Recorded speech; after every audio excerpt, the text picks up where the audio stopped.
Hey love, I'm super excited that you're here today. We are trimming flying geese.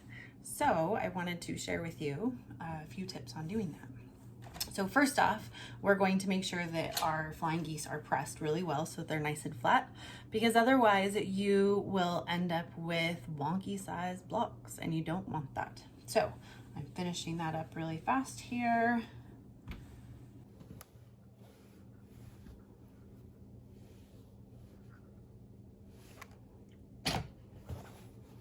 And voila, they are ready to get trimmed. Hey, welcome to my cutting station. We have some rulers that we can use today to trim our flying geese. This is a little bit excessive for a block this sized.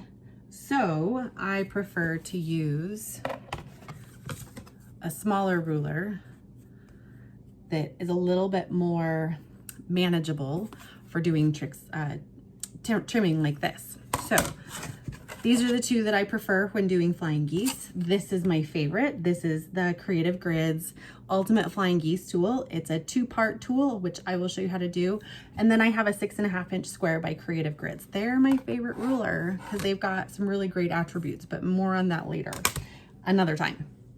Another thing that I have found is really helpful is a whiteout marker, a dry erase marker, because I can mark on my rulers.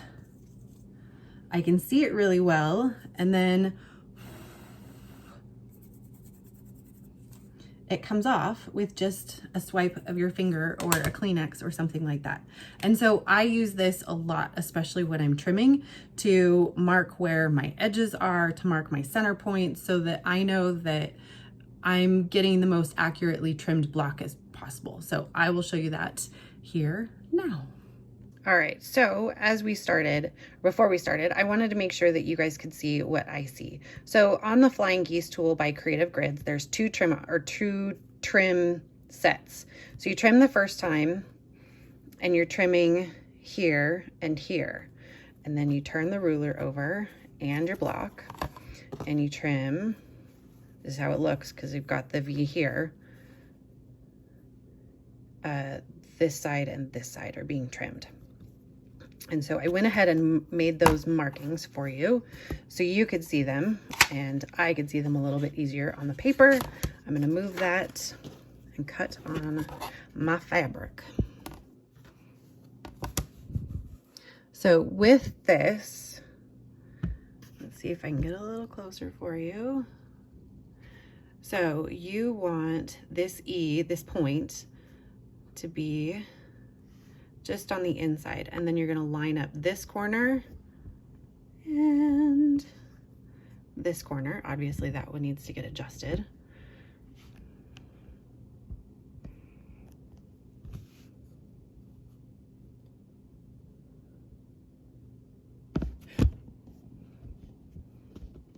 Little videography failure, guys, sorry.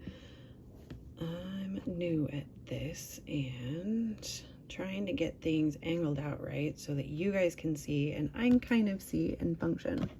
All right, so I gotta slip my paper under here so you can see. I'm not perfect.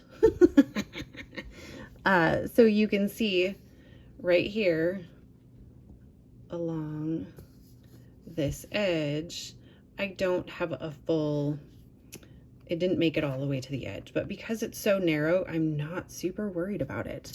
So I'm going to make sure I'm all lined up again. And then, so just a tiny bit right there that I'm going to cut off on that one block. Let's see if I can set this back up again. There we go. Stay.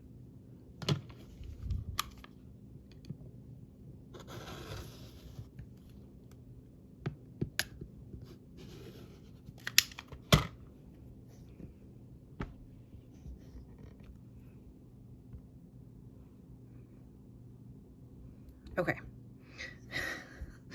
Well, a little failure, but that's okay. So trim here. and then trim again up here.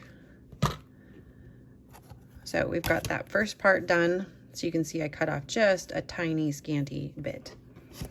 So turn the ruler over, turn your block over. So the V matches the V.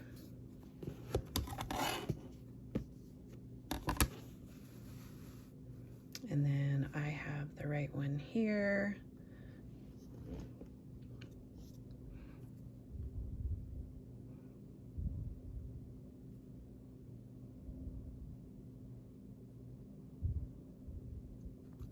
Okay, so matching up here along this edge where we already trimmed, there, and there, making sure that I've got my 1/4 inch here so that I've got sewing space, and then being able to have any trimming stuff space here. So I don't think I have very much to trim. So just along the side, and yeah, very, very little to trim on this one. So you can see just that little tiny bit came off. But there we have a really good flying geese, and this one will end up at 2.5 by 5 inches finished. So now to do the other one. A little quilty math. So if this is currently 5.5 inches, 5.5 divided by 2, so 5 divided by 2 is 2.5, and adding a 1/4 inch for the half is going to give us 2 3/4, because that 1/4 gets added to. So this would be for a 5-inch block, but because we have a 5.5-inch block, we got to add another 1/4 inch to the one side.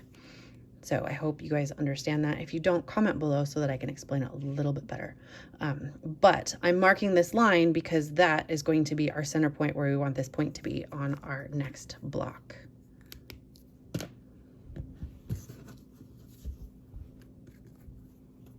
Get the clean one out of the way, or the trimmed one.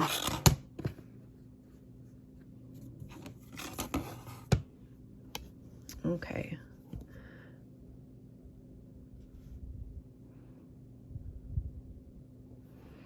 All right, so doing this the hard way, the normal way, I will say, is a little bit trickier. And so I'm going to remove that little bit up there so that we can see and make sure that we get our 1/4 inch. So these dotted dash lines right here, that's a 1/4 inch between the edge of the ruler. And so I want to make sure that there's a 1/4 inch for me to sew my 1/4 inch seam. And then down here, you want this corner to match where both of those, where that seam comes down, you want that to be right here at the very corner. And then same thing here, you want this where it to be where that corner seam is. So we're not worried about stuff on the outside of that. We want stuff on the outside of that. And the same thing here, like I can see that little bit of fabric right there. But this is where we focus, this is where we put some focus, and that's where we put some focus. And then just making sure that we've got fabric that we can trim on the other sides. So let me back out just a little bit and hold the camera steady.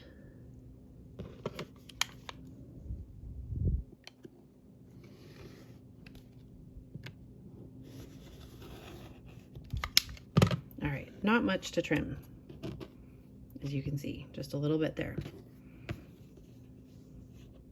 So this one, again, because we are turning it upside down, we don't need this mark anymore. In fact, we don't really need the other ones.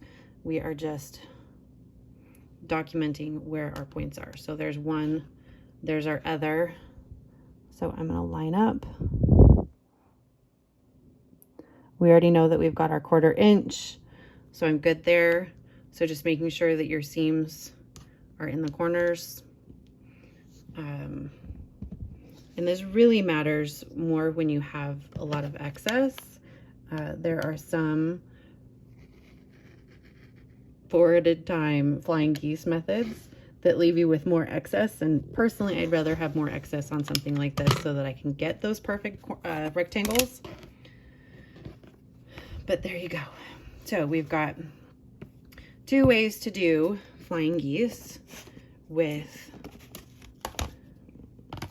2 different rulers. This one again is my favorite. It's probably the easiest, but this one is a normal everyday one that you can totally trim your flying geese with. So if you've got any questions, please let me know. But that's how you trim flying geese the easy way.